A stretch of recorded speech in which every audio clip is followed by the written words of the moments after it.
Ang pera ay hindi lang papel o metal coins. Ang pera ay nakastore na energy. Ito ay representasyon ng oras na ginugol mo sa trabaho ng skills na ini-offer mo ng value na ibinibigay mo sa mundo. Kapag tinanggap mo ang sweldo o kita mo tinatanggap mo ang tangible na form ng iyong effort at contribution. Kaya kung paano mo tinatrato at iniimbak ang pera mo ay profoundly affecting kung paano ang pera ay flowing sa iyong buhay. Narito ang disturbing na katotohanan na karamihan ng tao ay hindi napagtanto. Ang lugar kung saan mo inilalagay ang iyong pera ay may significant na impact sa iyong financial psychology at behavior. Ang certain na location sa iyong bahay ay silently na encouraging ng wasteful spending habits. Ang iba ay creating ng anxiety at scarcity mindset. At ang iba pa ay literally na causing sa iyo na kalimutan ang pera mo o mawalan ng track ng finances mo. Hindi ito superstition o magical thinking. Ito ay grounded sa behavioral economics, environmental psychology, at documented na research tungkol sa kung paano ang ating physical environment ay shaping ng ating financial decisions. Ang mga scientists at researchers ay matagal nang nag-aaral kung paano ang visual cues, physical placement at environmental factors ay influencing ng ating spending, saving at overall na relationship with money. Maligayang pagdating sa Inner Mind Espanyol. Ako ang iyong gabay sa eye-opening na discussion na ito kung saan i-reveal ko sa iyo ang 8 worst na lugares kung saan maaari mong itago ang pera sa iyong bahay. I-explain ko ang detailed na psychology at reasoning kung bakit ang bawat location ay problematic at magbibigay ako ng practical na alternatives para i-optimize ang iyong money storage para sa better financial well-being. Bago tayo mag-proceed, importante na i-establish ang context ng discussion na ito. Ang insights na ibabahagi ko ay based sa combination ng behavioral finance research, environmental psychology studies, at practical financial wisdom. Ang mga principles na ito ay may documented effects sa human behavior at decision-making. Gayunpaman, ang individual results ay varying depende sa personal circumstances at implementation. Ang content na ito ay pang-educational purposes lamang at hindi pamalit sa licensed financial advice. Kung ready ka nang i-examine ang iyong money storage habits at i-discover kung may unconscious na blocks ka sa financial abundance, isulat mo sa comments ang phrase na pinipili ko, ang financial clarity at abundance. Ito ang iyong declaration ng commitment sa improved na relationship with money. Simulan na natin. I-share ko muna sa iyo ang experience ni Teresa, isang 45 taong gulang na public school teacher mula sa Cavite. Si Teresa ay may stable na trabaho at reasonable na income. Hindi siya extravagant sa gastos at alam niyang dapat may naiimpok siya.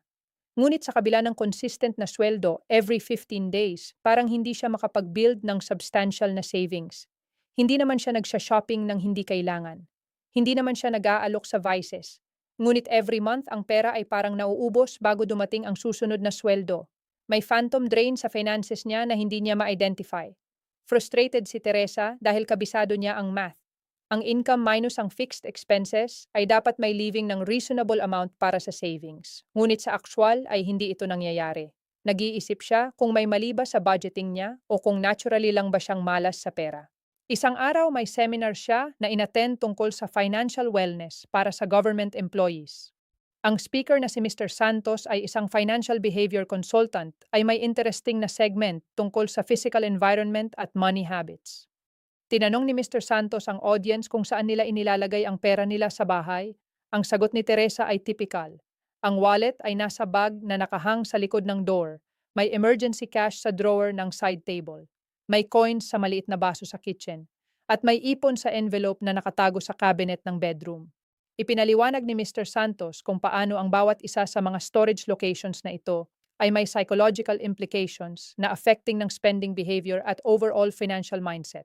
Ang scattered na money placement ay creating ng scattered financial awareness. Ang hidden money ay becoming forgotten money. Ang easily accessible cash ay becoming easily spent cash. Nagulat si Teresa dahil never niyang naisip ang connection na ito. Nag-decide siyang mag-experiment at i-consolidate ang money storage niya at i-apply ang principles na na-discuss. Sa loob ng 3 buwan may noticeable na difference. Hindi naman dumami ang income niya, ngunit ang spending patterns ay nagbago. Mas aware siya kung magkano ang meron siya, mas intentional ang bawat gastos. At for the first time sa matagal na panahon may consistent na naiimpok siya every month. Sinasabi ni Teresa na ang simple na change sa kung saan at paano niya iniimbak ang pera ay nagdulot ng profound na shift sa overall financial behavior. Hindi magic, psychology. Ito ang gusto kong i-explore sa iyo ngayon. Ang 7 problematic na locations kung saan hindi mo dapat itago ang pera. Ang una ay ang wallet na nasa bag na nakasabit sa pinto o random na lugar. Ito ang pinaka-common na setup sa maraming Filipino households. Pagdating galing trabaho ang bag ay isasabit lang sa door handle o ilalagay sa random na surface. Ang wallet ay nasa loob ng bag na nakalimutan na hanggang sa kinabukasan. Ang setup na ito ay highly problematic para sa financial awareness. Kapag ang pera mo ay out of sight, ito ay literally out of mind. Ang psychology ng out of sight, out of mind ay well documented. Kapag hindi mo nakikita ang pera mo regularly, hindi ka constantly aware kung magkano ang meron ka. Ito ay leading ng unconscious spending dahil ang brain mo ay hindi accurately tracking ng available resources. Ang wallet na nasa bag na nakasabit ay also creating ng disconnect between you at your money. Ang pera ay treated as afterthought na hindi worthy ng proper place or attention. Ito ay reflecting at reinforcing ng casual at careless na attitude towards finances. Dagdag pa rito ang security concern. Ang bag na nakasabit sa door ay accessible sa kahit sino na pumapasok ng bahay. Ito ay not protected at not prioritized. Ang subliminal message ay ang pera ay not important enough to secure properly. Ang action step ay ito, designate ng specific na spot para sa wallet na visible at secure. Ideally ay isang consistent na location na nakikita mo every day. Gumawa ng habit na i-check ang wallet at i-count ang pera regularly. Ang visibility ay creating ng awareness at ang awareness ay foundation ng good financial habits. Ang pangalawa ay ang cash na nakakalat sa iba't ibang drawers at corners. Maraming tao ang may habit na maglagay ng cash sa random na drawers sa iba't ibang sulok ng bahay, sa iba't ibang bags at kung saan-saan. Ang intention ay usually may extra cash na accessible anywhere. Ngunit ang effect ay financial chaos. Kapag ang pera mo ay scattered, wala kang accurate na picture kung magkano talaga ang total na hawak mo. Maaring may 500 pesos sa drawer ng sala, may 300 sa kitchen, may 200 sa bedroom. Individually ay mukhang maliit, combined ay significant amount na. Ngunit dahil scattered, hindi mo nakikita ang whole picture. Ang scattered money ay also highly susceptible sa disappearance. Hindi necessarily sa theft kundi sa unconscious spending at forgetting. Ang 200 sa kitchen ay maaaring gastusin sa delivery na walang proper tracking. Ang 300 sa drawer ay maaaring makalimutan completely. Ang psychological effect ay sense of uncertainty at lack of control. Hindi mo alam kung magkano talaga ang meron ka. Ito ay creating ng underlying anxiety na maaaring manifesting sa either overly restrictive spending o compensatory overspending. Ang action step ay ito, mag-conduct ng money sweep sa buong bahay. I-collect ang lahat ng scattered cash at consolidate. I-count ang total at maaaring magulat ka kung magkano pala ang scattered na hindi mo alam. From now on, maintain ang centralized money storage. One primary location para sa cash, full visibility at full control. Ang pangatlo ay ang pera na nakatago sa ilalim ng kutsyon o mattress. Ito ang classic na Pinoy hiding spot. Ang logic ay secure dahil literally na nakahiga ka sa ibabaw nito every night. Ngunit ang psychological at practical implications ay highly negative. Ang pera na nakatago sa ilalim ng mattress ay creating ng scarcity at fear-based relationship with money. Ang very act ng pagtatago ng ganito ay coming from mentality ng distrust at fear. Hindi ka nagtitiwala sa banks. Natatakot ka na may magnakaw. Ang money decisions ay driven ng fear rather than confidence at strategy. Ang mattress money ay also stagnant money. Ito ay not earning interest. Ito ay not growing. Ito ay just sitting there, possibly deteriorating dahil sa moisture o damage. Ang physical stagnation ay reflecting ng financial stagnation. Worse pa ang hygiene concerns. Ang ilalim ng mattress ay collecting ng dust at moisture. Ang paper money ay maaaring slowly deteriorating doon. Ito ay literally ang pera mo ay nasisira slowly. At ang security na supposedly ay advantage ay actually illusion. Ang ilalim ng mattress ay one of the first places na titingnan ng kahit sinong may masamang intention. Ito ay not smart hiding spot. Ito ay obvious hiding spot. Ang action step ay ito. I-remove ang kahit anong pera na nakatago sa mattress. I-deposit sa bank kung substantial amount. Kung gusto ng emergency cash sa bahay, find better location na secure pero hindi creating ng fear-based relationship. Ang pang-apat ay ang kitchen at dining area na storage. Ang kitchen ay common na lugar kung saan ang mga tao ay nagtatago ng pera. Sa drawers ng kitchen, sa loob ng cabinets, minsan sa loob ng containers na supposed na para sa sugar o rice. Ang reasoning ay accessible para sa daily expenses tulad ng palengke at delivery. Ngunit ang kitchen ay psychologically associated with consumption. Ito ang lugar kung saan ang resources ay consumed at depleted. Ang food ay kinakain at nauubos doon. Ang gas ay nag-burn doon. Ang water ay flowing at draining doon. Ang subconscious association ng kitchen ay consumption at depletion. Kapag ang pera mo ay stored sa environment ng consumption, ang tendency ay ang pera ay treated as something to be consumed rather than preserved o grown. Ito ay subtly encouraging ng spending mindset. Ang accessibility para sa daily expenses ay becoming too accessible na leading ng unconscious small spending na accumulating over time. Ang kitchen environment ay also exposing ng money sa grease moisture at food particles. Ito ay not ideal conditions para sa storing ng something valuable. Ang physical disregard ay reflecting ng psychological disregard. Ang action step ay ito, i-remove ang money storage sa kitchen area. Kung kailangan ng dedicated na budget para sa groceries at daily expenses, create ng separate envelope system na stored sa proper location at replenished weekly rather than storing ng cash sa kitchen. Ang panlima ay ang visible cash na nasa open containers o glass jars. Ang transparent na jars na puno ng coins o bills ay popular sa social media as visual motivation para sa saving. Ngunit ang psychological research ay suggesting ng different picture. Ang problem sa visible money ay dual. Una ay security risk dahil ang kahit sino na pumapasok ng bahay ay nakikita kung magkano ang cash mo. Ito ay invitation for temptation. Pangalawa, at more importantly, ay ang visible money ay constant visual cue na triggering ng spending thoughts. Every time na nakikita mo ang pera, ang brain mo ay automatically na nagpo-process ng what you could buy with it. Ito ay subconscious at unavoidable. Ang constant visibility ay creating ng constant temptation. Ang jar na supposed to motivate saving ay actually constantly reminding sa'yo ng spending possibilities. Ang research sa behavioral economics ay showing na ang people ay more likely to spend money na readily visible at accessible. Ang physical barrier at visual barrier ay both contributing ng what researchers call friction na making ng spending slightly harder at therefore less impulsive. Ang action step ay ito. Kung gumagamit ka ng visible containers for savings, i-transfer sa opaque containers o better yet, sa bank account. Kung gusto ng visual tracking ng savings progress, use apps o charts rather than actual visible cash. Reduce ang visual access para ma-reduce ang temptation. Ang pang-anim ay ang emergency fund na masyado accessible. Maraming financial advice ang nagsasabi na important ang emergency fund. Tama ito. Ngunit kung saan at paano ka nag-iimbak ng emergency fund ay equally important. Ang emergency fund na nasa drawer ng bedroom o sa envelope na madaling abutin ay susceptible sa scope creep. Ang definition ng emergency ay expanding over time. Ang sale na limited time lang ay nagiging emergency. Ang craving na gusto mo talaga ay nagiging emergency. Ang convenience spending ay justified as emergency. Ang result ay ang emergency fund na supposed to be reserved for true emergencies ay slowly depleted through non-emergencies. Tapos kapag may totoong emergency, wala ng emergency fund. Ang psychological principle dito ay ang accessibility ay inversely related sa preservation. Ang mas madaling abutin ng pera, mas malaki ang chance na magagastos ito for non-essential purposes. Ang action step ay ito. I-separate ang true emergency fund at make it deliberately less accessible. Ideally, nasa bank account na may slight friction para sa withdrawal. Hindi ATM card na laging dala. Proper savings account na kailangan ng effort para ma-access. Ang friction ay protecting ng fund from scope creep. Ang pampito ay ang multiple incomplete savings na hindi consolidated. Ang pattern na ito ay common sa maraming Filipinos. May alkansya sa isang room, may envelope sa cabinet, may savings account na maliit lang ang laman, may paluwagan contribution, may separate na ipon for specific goals. Lahat ay maliit na amounts na scattered.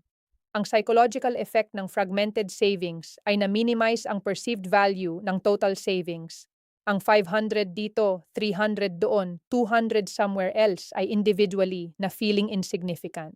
Ito ay discouraging rather than encouraging. Feeling na walang progress dahil ang individual containers ay hindi visibly growing. Kapag na-consolidate mo ang 1,500 na yan, suddenly it feels more substantial. Ang same amount ay feeling different kapag together versus scattered. Ang psychological impact ay significant kahit ang mathematical value ay exactly the same. Ang fragmentation ay also creating ng tracking difficulty. Hindi mo alam ang exact total. Maaaring may nakalimutan kang container na somewhere na may amount. Ang lack of clarity ay affecting ng financial decision making. Ang action step ay ito. I-audit ang lahat ng savings containers at accounts. I-list ang bawat location at amount. Compute ng total at maaaring ma-surprise ka. Consolidate into fewer containers or ideally into proper savings account na may clear tracking. ang clarity ay empowering, at ang consolidation ay making ng progress more visible at motivating. Ang pangwalo ay ang pera na associated with negative emotions o experiences. Ito ay mas subtle at psychological na issue. Ang pera na meron ka ay maaaring emotionally tagged based on how it came to you o ang associations ng storage location. Halimbawa, ang separation pay mula sa traumatic na layoff na nakatago sa specific na drawer. Ang inheritance mula sa beloved relative na nakatago dahil ang paggastos ay feeling disrespectful. Ang gift money mula sa toxic relative na feeling guilty gamitin. Ang storage location at ang emotional baggage ay connected. Kapag ang pera ay associated with negative emotions, ito ay becoming difficult to use productively. Either sobrang kuripot ka dahil sa guilt o sobrang gastos mo dahil sa desire na i-eliminate ang reminder. Ang emotional charge ay interfering sa rational financial decision making. Ang action step ay ito. I-examine kung may pera ka na emotionally charged. If so, consciously process ng emotions at i-separate ang emotional baggage from the money itself. Ang pera ay neutral tool. Kung necessary, physically move ang money to new location para ma-break ang emotional association. Create ng new narrative around the money na empowering rather than limiting. Ngayong na-discuss na natin ang 8 problematic locations, ibabahagi ko ang optimal approach para sa money storage at management sa bahay.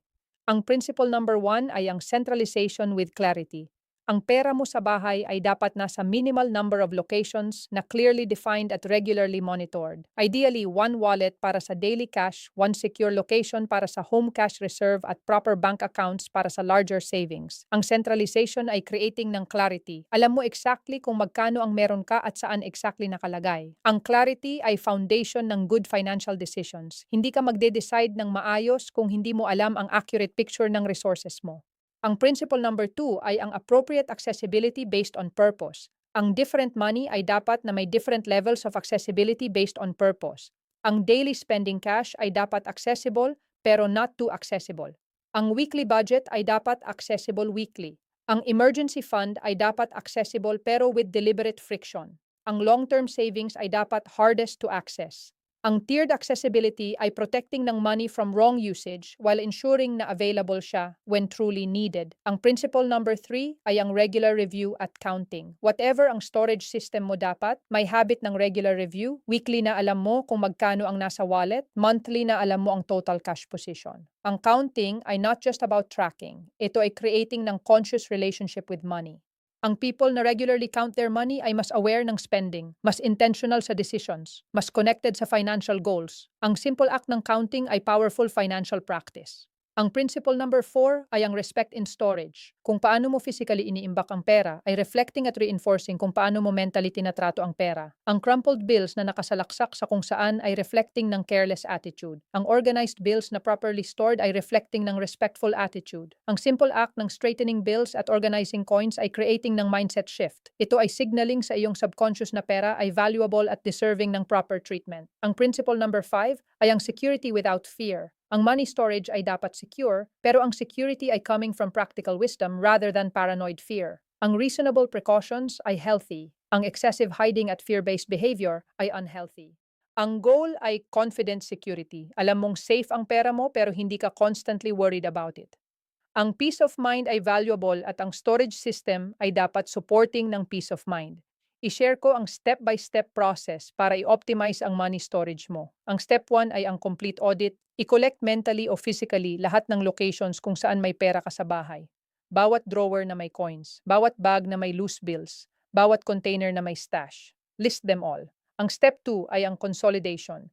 Physically collect lahat ng scattered money at bring together. Count ang total.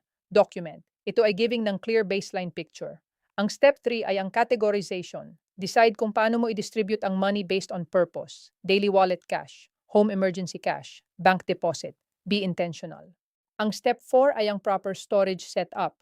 Prepare ng appropriate storage para sa each category. Proper wallet para sa daily cash. Secure pero accessible na location para sa home reserve. Bank account para sa savings. Ang step 5 ay ang system implementation. Implement ang new system at commit to maintaining. Set ng schedule para sa regular review at counting. Ang step 6 ay ang habit building. Build ng habits around the new system, regular counting, intentional spending, conscious awareness. The system only works kung consistently followed. Si Teresa na binanggit ko kanina ay following similar principles hanggang ngayon. 2 taon later, ang financial situation niya ay significantly better. Hindi dahil dumami ang income. Dahil ang relationship niya with money ay transformed through simple changes sa kung paano niya in-store at tinatrato ang pera niya. Ang beauty ng mga principles na ito ay hindi nila required ng additional money, hindi required ng special equipment, required lang ng awareness at intentional action. Ang same money na meron ka ay behaving differently based lang sa kung paano mo siya tinatrato at iniimbak. Ang pera ay flowing towards kung saan siya respected at managed well. Ito ay not mystical statement, ito ay practical observation. Ang people na respectfully treat their money ay making better financial decisions, ay more aware ng opportunities, ay more disciplined in spending. Naturally, ang financial outcomes ay better. Ang tanong ay hindi kung magkano ang pera mo. Ang tanong ay kung paano mo tinatrato ang pera na meron ka. Ang sagot sa second question ay often predicting ng sagot sa first question over time. Kung ang video na ito ng Inner Mind Espanyol ay nagbigay sa iyo ng valuable insights at practical guidance, hinihiling ko na i-like mo ito at i-share sa mga kaibigan at kapamilya na maaaring ma-benefit. Mag-subscribe sa channel at i-click ang notification bell para ma-notify sa mga susunod na videos tungkol sa financial psychology at abundance creation. Sa comment section, i-share mo kung saan ka currently nag-iimbak ng pera at kung may realizations ka mula sa video na ito. Interested akong marinig ang iyong thoughts at plans. Salamat sa pagbibigay ng oras at attention mo sa Inner Mind Espanyol ngayong araw. Nawa ang iyong relationship with money ay transformed into abundance at prosperity na deserve mo. Hanggang sa muli at magkita tayo sa susunod na video.